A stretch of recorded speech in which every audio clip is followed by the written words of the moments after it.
So there is two great boards here, but really, let's talk about the performance gap between these two boards. The Ace foil, yes, it does it a little bit better, but it's probably only 20% better.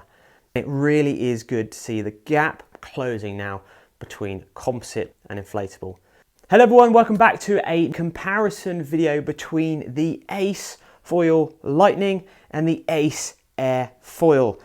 We've been using both these boards over the last few weeks, doing little downwind sessions, winging sessions, even towing them behind a boat to give us a really good understanding of the differences of these boards.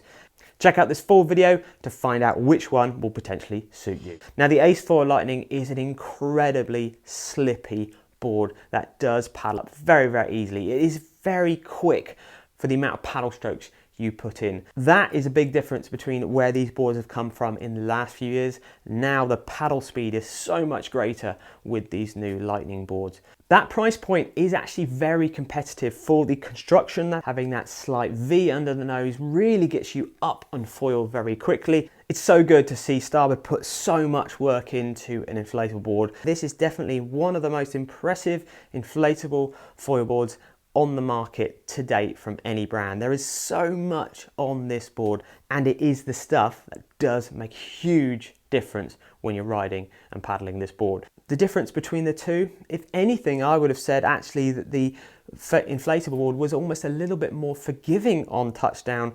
This is where it blew me away personally, the difference and the increase in performance you get over the last year's Ace Airfoil.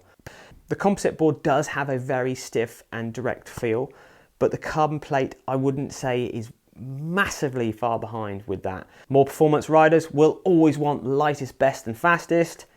That is still the Ace Lightning.